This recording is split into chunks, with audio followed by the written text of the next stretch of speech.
So when I was a kid, I always saw these horses going off to the glue factory, and that was always this. I always thought that was a little weird because I didn't know how they made horses into glue. And turns out they don't. Modern glues are polymer glues. They're a chemical. They become glue. They bond through a chemical process. They're made out of chemicals, not horses. But once upon a time, they were made of horses. At that point in time, horses were basically car engines. If you were, hauling hay or taking a cab across town, they were, kind of treated the same way you treat a car. I mean, they were kind of fairly well treated to keep them alive, but that was kind of about it. And when you were done with them, when they could no longer work, go ahead and recycle them. Turn them into something useful, just like you do with an engine. But then we started using internal combustion engines, and horses became this romanticized ideal. I had horses; they're just big dumb dogs, but but they became more of a pet or an hobby than a workhorse, literally. And but we found out that we really love beef, so we have a lot of cow parts that we're not using, like all that skin and a bunch of connective tissue and stuff like that. So hide glue is pretty much gelatin. It's basically the same process. I don't know if they still make gelatin out of animal connective tissue and hides, but they used to. A lot of people were upset because it's not vegan, but it is really. I have my little jar here. You can tell it's gelatin. It is very much gelatinous, and that's pretty much the same process for making gelatin. I got this off of a website of a guy who was wanted to make his own, which is.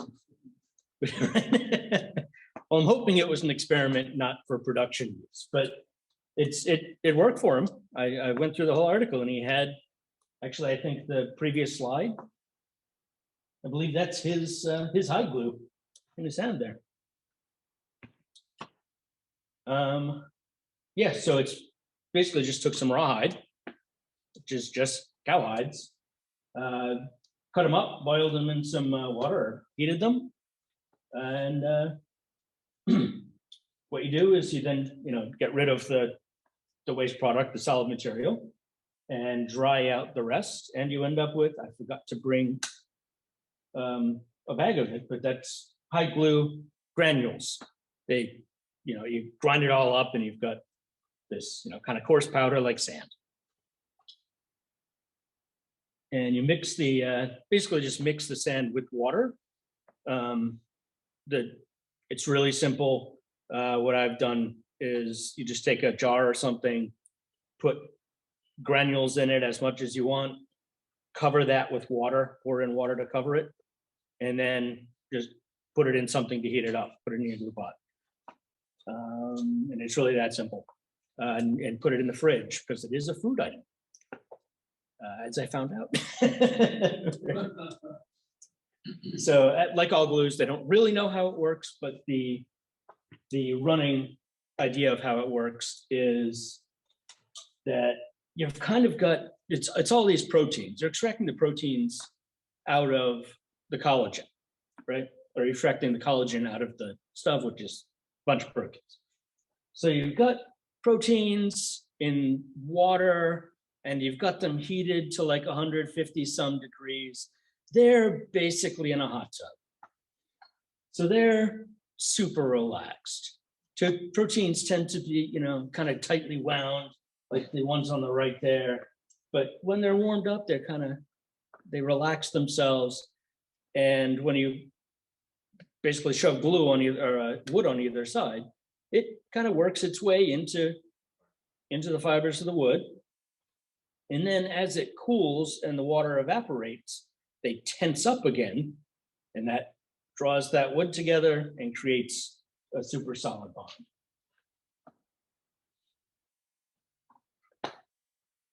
So you keep hot hide glue in a glue pot. Traditional glue pot is basically a vessel within a vessel. So you have this probably some kind of metal, probably steel, inner vessel that goes inside this big cast iron vessel. You fill the cast iron vessel with some water, drop the inner one in, put your glue inside of there, put the whole thing on the wood stove. And you've got the wood stove going all the time in the shop, which makes it really fun in the summer. And you've always got your glue at the ready. And they would take that inner one, if you were gluing over there, if you were gluing at your workstation, you'd take that little pot, go over your workstation, slobber some glue on, and when you're done, you take it back, toss it in there, keeps it nice and warm. So the modern equivalent is an electric glue pot, which kind of does the same thing, but it's electric instead of using a wood stove. So it keeps your shop a little bit cooler. But Rolly Johnson pointed out at one point, these are a little expensive. These are like, I think $100 or something. He pointed out that you can get these waxing machines. So these are meant to melt the wax for body waxing. But it's also, just a temperature controlled vessel. Ooh, put myself out here.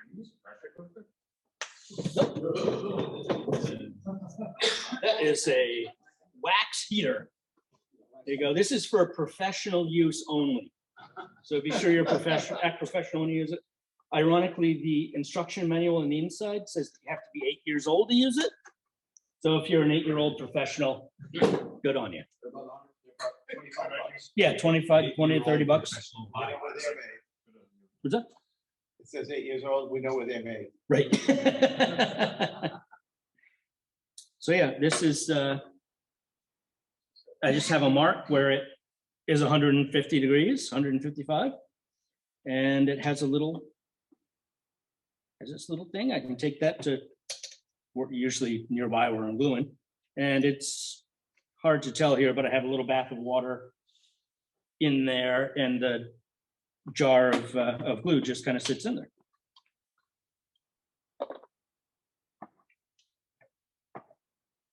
But I don't use that most of the time. I use liquid hide glue. Liquid hide glue is like the way that you can get hide glue really useful for hobbyists. It takes a little while to warm up your glue. You've got to keep kind of glue on hand. It can be kind of a pain in the butt. Liquid hide glue is liquid at room temperature. I think that's pushing it a little bit unless you like your house really, really hot. It's liquid around like 120, 140 degrees. It's kind of it doesn't get as like gelatinous, as thick as the hot hide glue does when it cools off. But I usually, this is my my high-tech glue pot.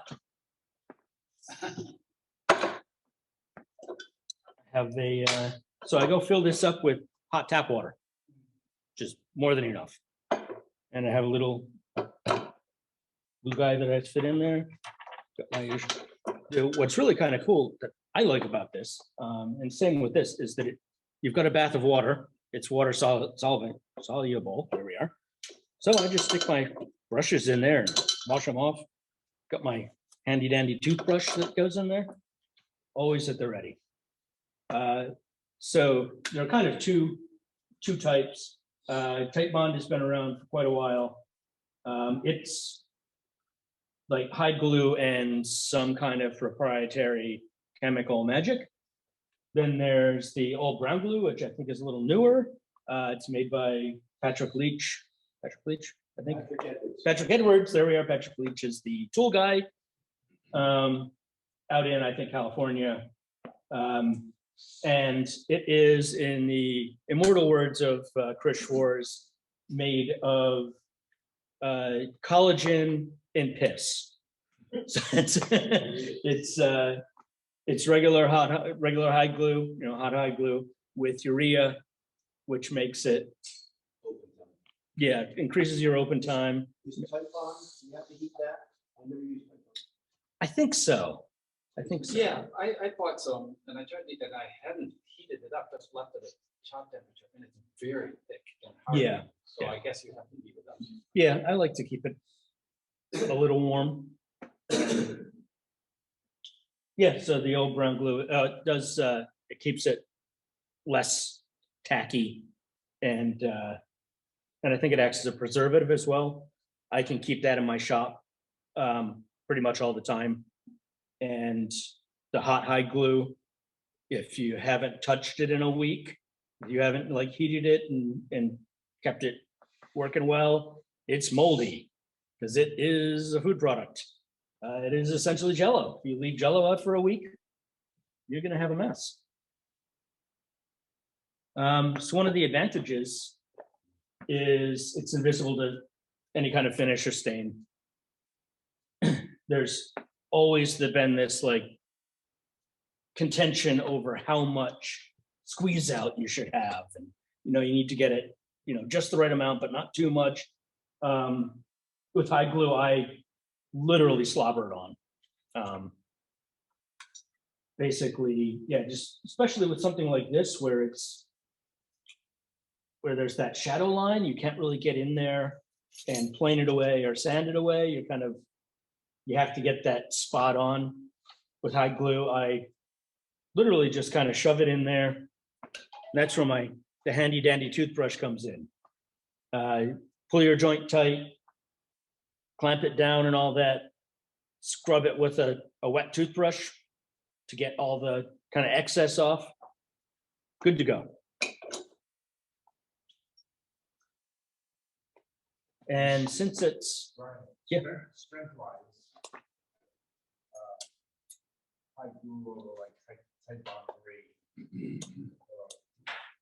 3. There are things that are made 4,000 or 5,000 years ago that are still held together with hide glue.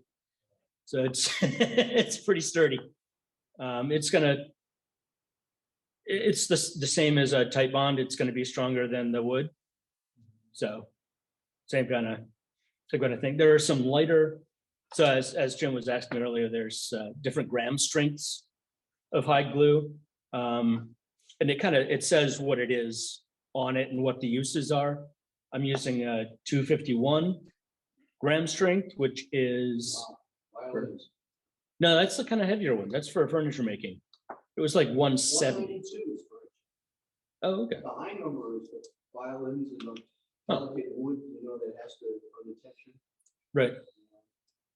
I think it gets more pliable as it gets lower. I'm not entirely sure. I just looked at it. Yeah. That's the standard one. I think hot hide glue is standard 192. Well, I think the But it's other, great. It washes right off with hot water in a rag. Yep. Even after it's dry. Hmm. You need to clean up. Make it. the other thing is beyond the quick mix, like Brian was saying, cover water, heat it up. If you go online, because I've been using a lot of this because I've been doing some restoration work, you'll find charts online that will tell you what the correct amount of high glue powder is versus water. So there is a range of, you can make it less sticky. Right. You can make it more fluid by your own additional water, which is kind of, to me, is one of the advantages. So I was doing, I had a lady drop a table off to me and it had all applied, all this fancy applied stuff that had all come up over 100 years. But she had it all. So I was able to mix the glue up, and because I used a very tight consistency, I was able to put it on, basically not clamp anything. Stick this stuff on, hold it for a short while. As soon as it got cool, it was stuck, and it worked pretty well.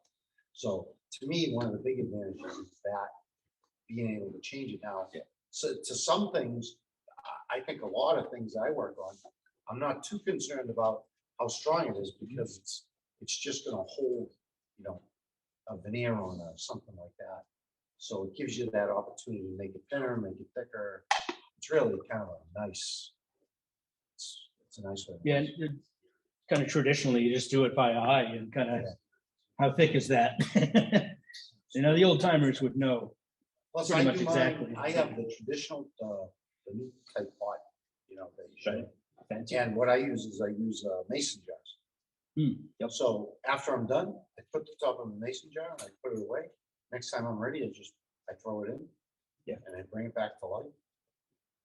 It doesn't really actually take that long. This little guy was probably pretty gelatinous and he's now ready to go. The liquid takes a minute. You just need to get that up to temp real quick. Since it's invisible to glue, or since it's invisible to finishes, one of the things I do is I use it as a gap filler. I put sawdust of the same variety. Usually I just take an offcut and make a little sawdust with a handsaw and put that in a little Dixie cup. Just enough glue to make it kind of a thick paste. And I scrub that into all my joints. If there's, you know, like this guy's pointing out this little tiny crack there, you got something like that, it fills that right in. Looks like an absolutely airtight joint. It would not probably work on the crappy joints that I have here that I slapped together last night, but it just kind of, and since it makes essentially end grain. So in something like a dovetail joint where you have every joint has end grain on it, it just kind of blends right in. If you look really, really close, you can probably tell. But don't look that close to my stuff. So the nice things, we can plug this in. So one of the other nice things about it is that it's reversible and repairable. And I'm going to have to demo this a little later because we need electricity. So it's used a lot by luthiers because instruments go under a lot of stress. I wonder what I just did. And they're under a lot of stress. They're always need maintenance. They're always in, you know, hot and cold environments, temperatures and humidity changes and all this stuff wreaks havoc on these, you know, super delicate instruments. I mean, that's like 1/8 of an inch on the walls. And so they want them to be repairable.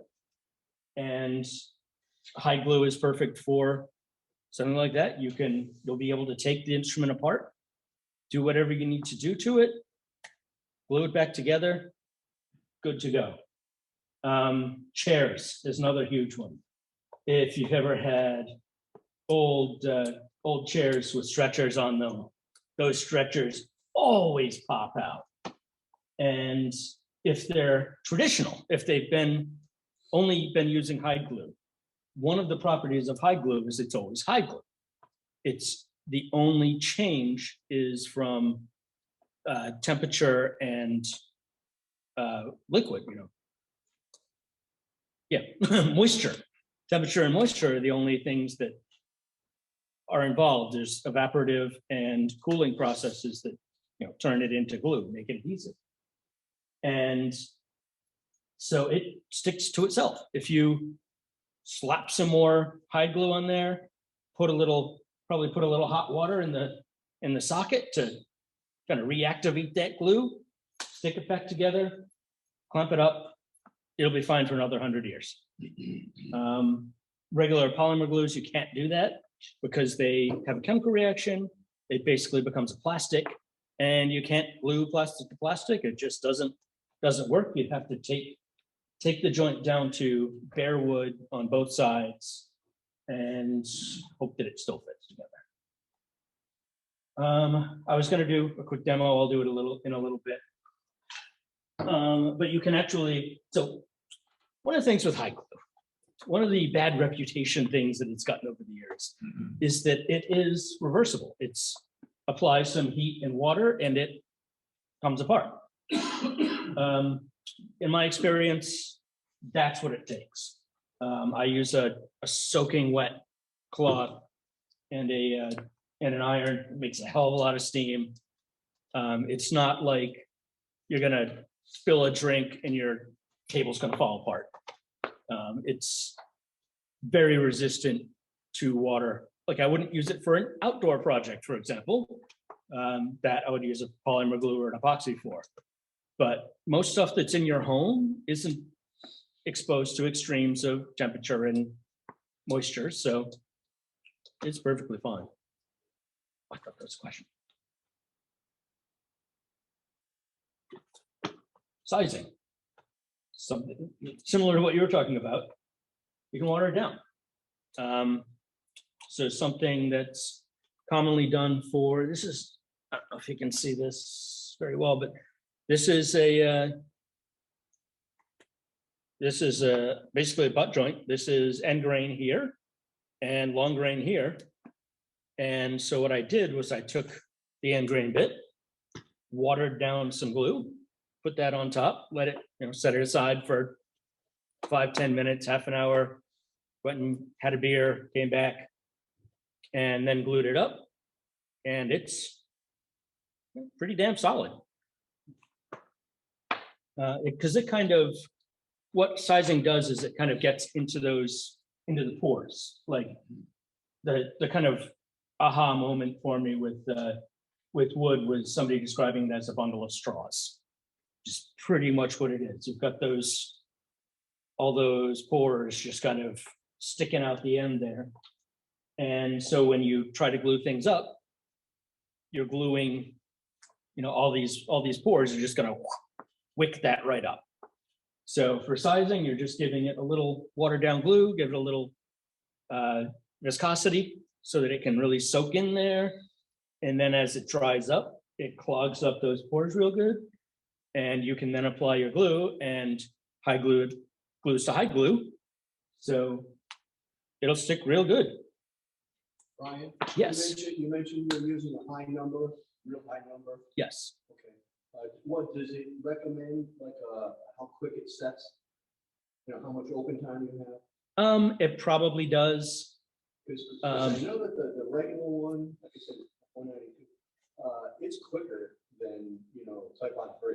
You don't have Right. Oh yeah. You don't have a lot of time. That's why when Yeah. you do a rope joint, it grabs, it's pretty good because it's cooling. Right. It cools fast. But I'm just wondering with those higher numbers, when they look at, do they have more or less open time? I think they have less. Don't quote me on that. But yeah, I don't know. Because it's stronger. Yeah, it's stronger. I'm not sure what the magic is to make it strong. So you're saying you put this on the sizing, take the glue, you get some, you water it down, you put it on the end, and then you let that dry. Kind of like using sanding sealer. And once it's dry, then you come back, hit it with the glue, and then hit it again with your regular high glue, and then stick it together. See if I can do this without making a mess. So yeah, I just grabbed some glue, dipped it in the water to make it kind of good at that end. Just let it sit for 10 minutes. We'll get back to it. Yeah, something that Julia mentioned as well is hammer veneering. High glue's tacky. It's in more ways than one. It's a sticky substance. If you've tried, anytime you've been gluing. The blue box. Yep. I just wrote down. Glue blocks and hammer veneering. Hammer veneering is basically putting down a layer of high glue, slapping your veneer on top, putting more high glue on the top, and that's oddly called a veneer hammer, even though you never hit anything with it. But you basically just scrub it down, and that glue just kind of suctions right on there, and you have that tack. With most other glues, even sometimes with the liquid hide glue is a little more slippery than a hot hide glue, but like a polymer glue, a PVA Type-on, whatever, super slippery, super slippery. Trying to get things together. I remember trying to do glue ups and he'd tighten the clamps and everything would go flying. And like you said, you put the glue on the outside as well as inside. You're putting it on Yes. 2 sides of the veneer, which acts Yeah. as a 4-pillar. Yep. Which is great. Hmm. Because it's transparent. Yeah, and since it doesn't have any effect, you just sand it down and you're off to the races. So yeah, I wanted to do. Let me see if I can do this first. That's not hot enough yet. Let me do a rub block then. Yeah, just a little chunk of wood. That's good. Yeah. Hit it with some glue. Not too worried about having too much. Get a good coverage on it. Stick it right in there. Little rub. That's done. It's stuck pretty good already. It can wiggle it a little bit, but let that sit overnight or whatever, and it'll be perfectly solid. This is great for, traditionally it's been used on these kind of bracket joints. Where this is a miter joint because it needs to be, it's the front of a cabinet, so you want it to be pretty. And you don't want to have, these ugly dovetails sticking out and stuff like that. So you do a nice miter joint, and then you shove these glue blocks behind it, and you've got, oh, this is cross grain, but you've got a nice solid face grain connection, and that's a fair amount of wood there. So you're holding, that sucker's gonna hold. These guys have some side ones as well. So that's gonna extra hold. Yeah, and a pinch sizing up can also be used for blotching. Yeah, super thin glue. Smear it all over the place. Sand it off. You're good. I don't really do that. I stick with the shellac. You can do the same thing. Fixes blotching in cherry and all the other blotching ones. So yeah, this is stuck really good. There we go. So funny story. Patrick Edwards told us that yes, his glue has an expiration date on it. You can ignore that. Because it's technically a food product, it has to have an expiration date on it. It's best not to keep it out for a long time, just because it kind of loses strength. It's kind of not great to keep it out, but keep it in the fridge. It'll last super, super long time. Or one thing he does is freeze them. I think he said he has ones that are 10 or 15 years old. He keeps freezing a bunch like every year, and then he tests them. He has ones that are like 15 years old, still completely viable. Take them out of the ice cube tray, drop them into a pot. It'll obviously take longer to cook up, but perfectly good once it's started. And they don't get freezer burn? It's just a little extra water. It doesn't really affect the flavor. Right.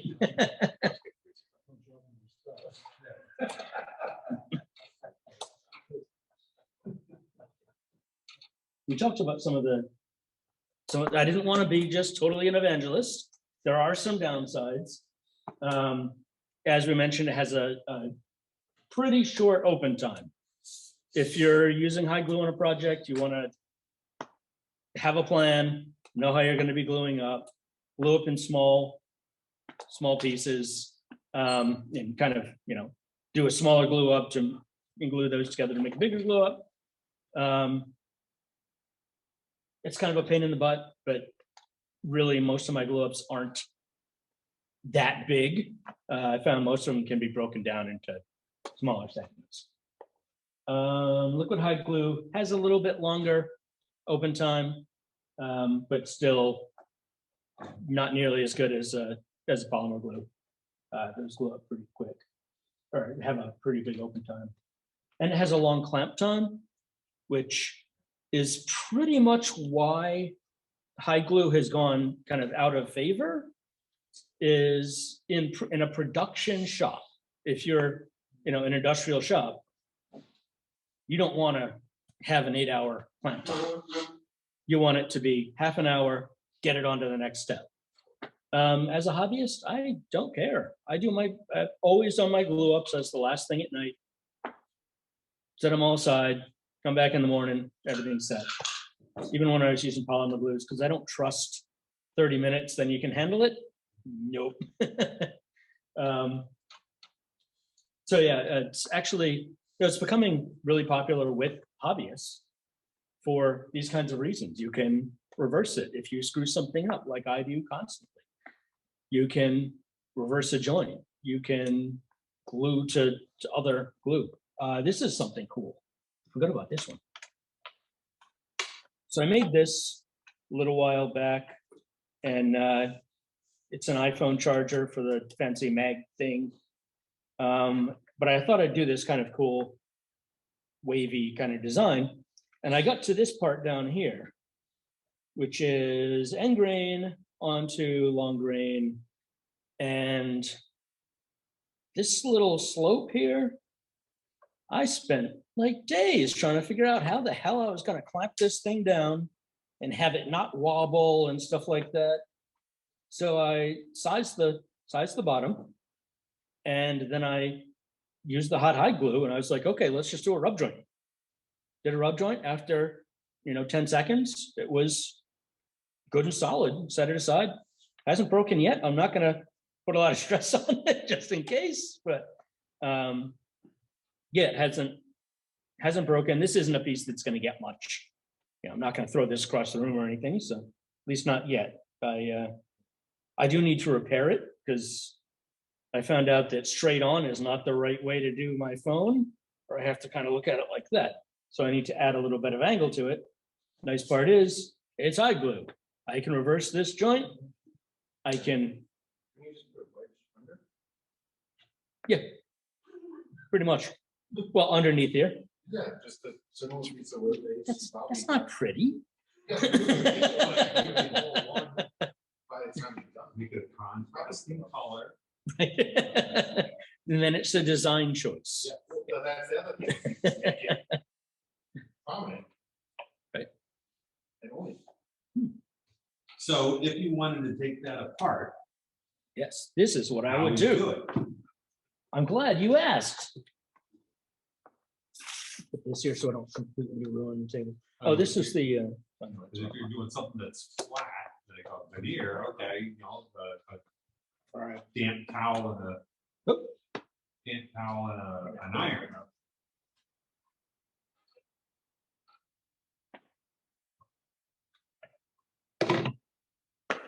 Yep. So here's your. This is kind of the most surface area that you can kind of get your stuff into. So I want to use that edge here. This is cold, so I hope it works.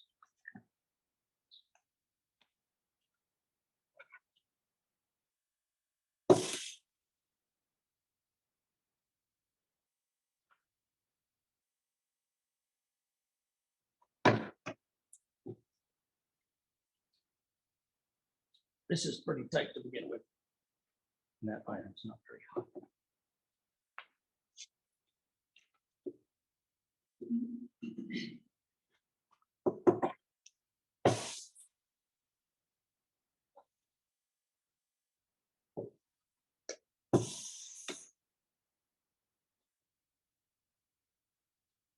I do not recommend using your spouse's iron for this. This is the iron that I had in college. So this is what happens to it when you're doing it all. I'm not sure I want to be ironing my clothes with that. This is not gonna be high enough. Then they use a heat gun. That's what I was Yeah. gonna say, because like. It's you're probably a not good gonna way to get do it, too. iron On your steam, on your charger, so that's what I was wondering, but like the heat gun. Also, if you're taking an actual plug, you have to finish.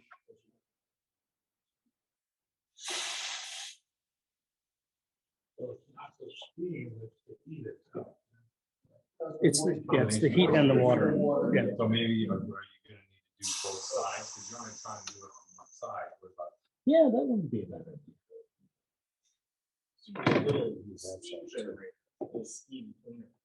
There you go. Lost your signal.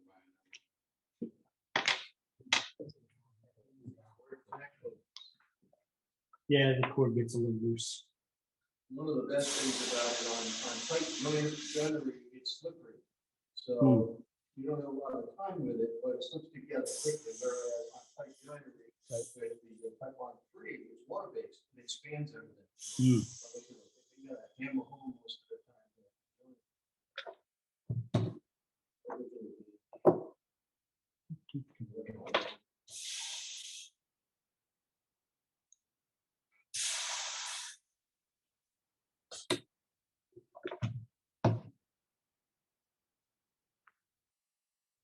Well, she's not gonna give out. What's that? It's resetting itself. I know. 5 or 10 seconds into it, starts to go the other way. Didn't give the iron. They would normally tap it apart, you know, once they get. a Yeah. little bit loose. It's a little loose now, but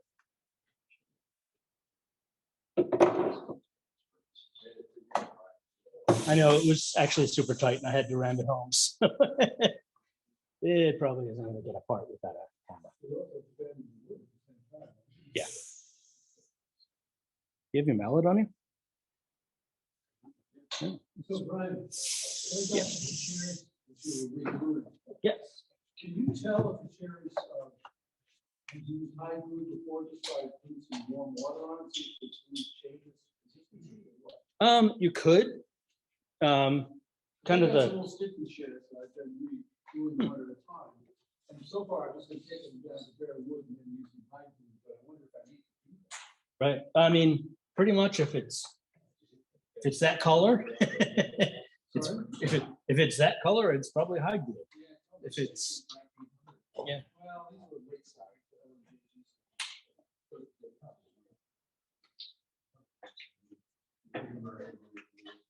You can never tell who's gonna make a change too.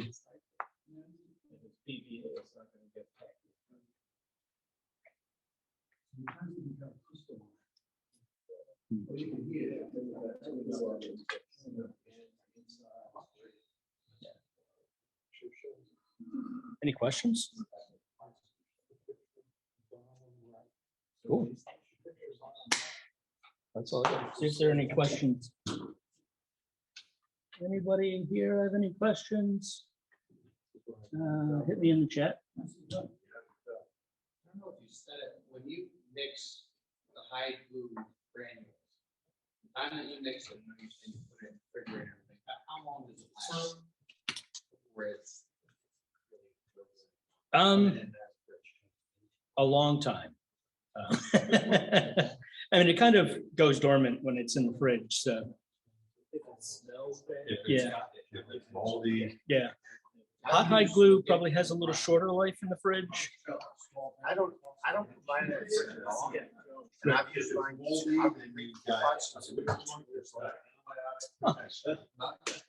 That would be a no. It didn't get moldy? No, well, it's in a mason jar. So it has Oh, that okay. much, it only has that much air on top. So I closed the jar and put it in my cabinet, but I've reconstituted it, just put it back in the water after 2 to 3 years. It's good as new. And I'm not sure you're supposed to do this, but if I don't have enough glue, I don't make a fresh batch, I just add more. Yeah. I add more in and I put a little, yeah.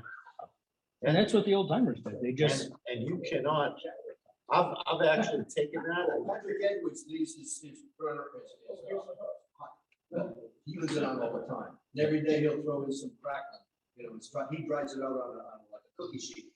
Like, it's like crackling and he brings it up. It's like lace again. Yeah. And he throws more in, and that's what you have to do, add water, if it's too thick, add water, add stuff. you know. I mean, I tested it after 3 years. I was afraid because I'm working on a piece of furniture. Yeah. So I glued 2 blocks together. I just rubbed it together. And I put it in the vise and I hit it with the hammer and the wood broke, not the glue. So Yeah, I I mean, said, that's good enough for me. Yes. that's what I picked up this mason jar the other day from my mother. It's like, you know, if you've got a hot liquid in there and you close the lid, you're gonna, That's what you're canning it basically. Exactly. It's just like, you put it in the mason jar, it's just like canning. Yeah. I wait till it cools a little bit. Then I put the Right. cover on and then it just seals itself. So no more air's going in. So I've never gotten any mold or I've never gotten any of that. Delicious. It's good on toast. Oh, that was one of the things that Fine Woodworking did actually, was they took old brown glue and tight bond around the office and asked people which one smelled better. A blind smell test. I think it was very subjective. I've used both. I prefer the smell of this because it's, I don't know, it kind of smells like. Like So this. you've been Dead smelling animals, yeah. fluid since you were a kid. How many brain cells left?